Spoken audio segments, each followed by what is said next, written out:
kulimlim pa yung panahon, kaya ayan, hindi agad-agad nagsigalisan yung mga kababayan natin. Pero dito naman yung mga hindi pa nila na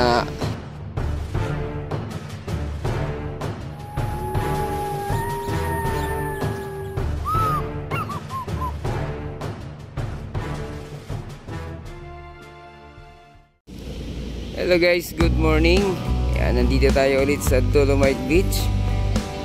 Hatid tayo ng panibagong update. Ayan mga kababayan, medyo marami-rami ngayon namasyal dahil holiday.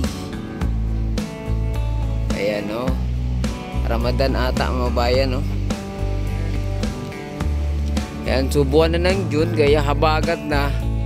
So simula na naman yung ating Manila Bay Dolomite Beach ng maraming basurang naanod dito, no? Katulad ngayon dito, oh.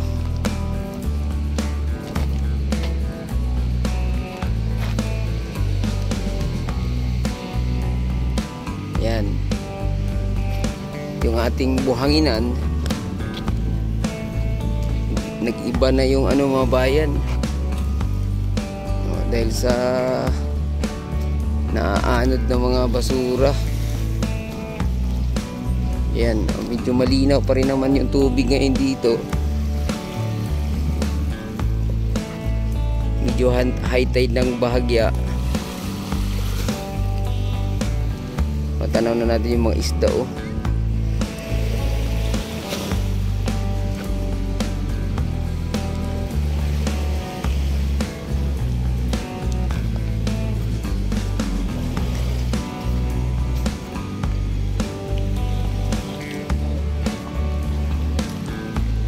Dito sa part na to, umaga kasing naglinis yung taga DNR mga bayan, kaya wala na tayong naabutan dito, no, yung mga maliliit na basura.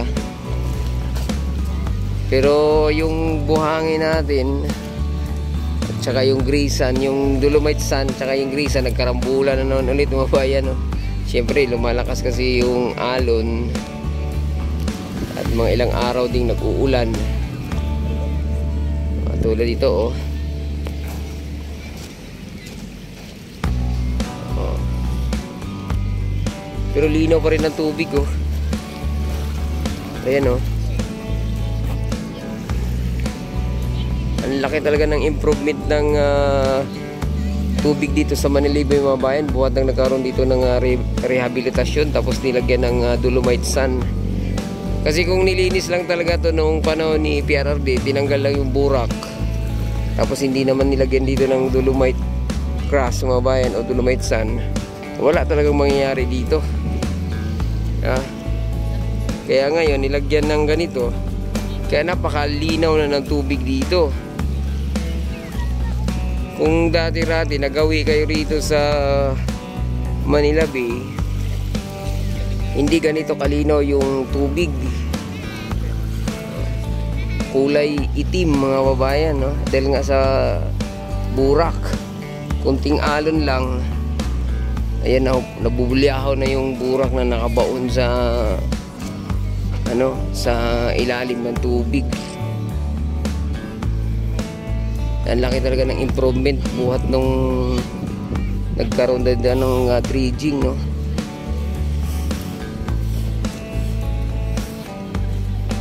Yan, inalis yung mga rito kasi, yung mga burak sa ilalim ng tubig dyan sa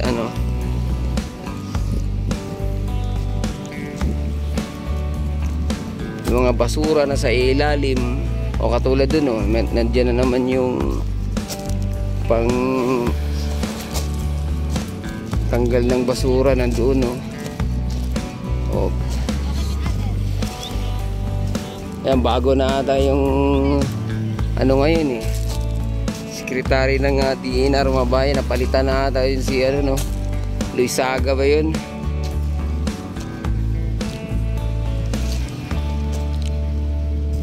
Yan, medyo mirami-rami ngayon ang namasyal. Kulimlim pa yung panahon, kaya ayan, Hindi agad-agad nagsigalisan yung mga kababayan natin. Pagtatapos sa ata ng Ramadan ng ating mga kapatid na Muslim ngayong araw na to, kaya pansinin natin medyo marami-rami yung mga kababayan natin, mga kapatid na Muslim na namasyal. Ayan sila oh. Uy, ang laki ng cruise ship oh. Ayan, dami na naman turista sa ano nito, sa may Intramuros Mabayan. Puno na naman tong Robinson Ermita nito ng mga puti.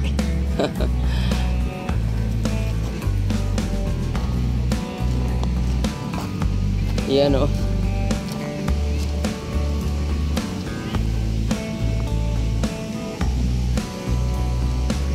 Oh, dito sa banda oh. Tingnan nyo naman banda rito.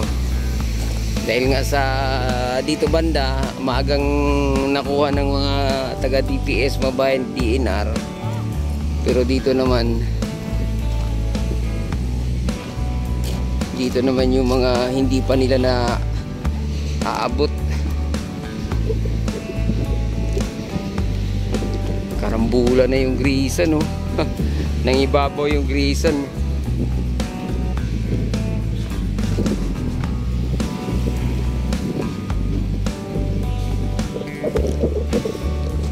Oh, kita nyo naman dito oh. Ilang araw na to nag-uulan ah. Saka lakas ng hangin. Siyempre yung alon dito naglakihan din. Pero yung tubig no, ang linaw pa rin no. Yan, ito yung ligasiya ng taong Palamura daw mga bayan no. At ayun, dinala nila sa dahig. Tangin mo, isang Pilipino sinuko ang soberenya ng kanyang karapatan. O ito yung mga sinasabi nating mga basura.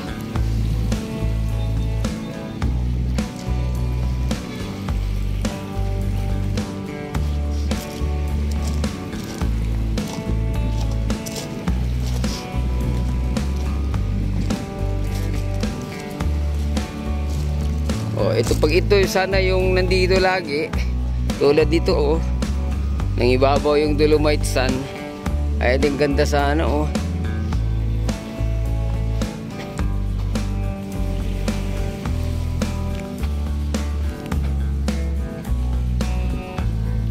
Oh, diba? Puti-puti.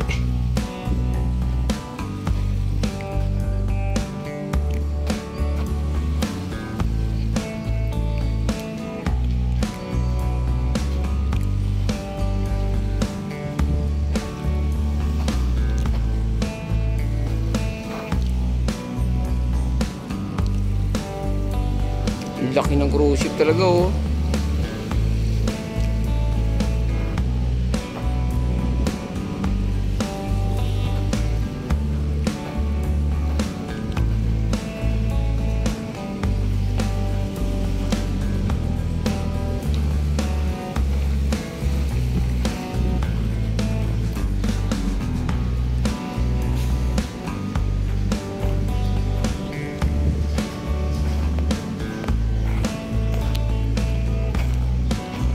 Ayan, so hanggang dito na lang muna yung ating update no.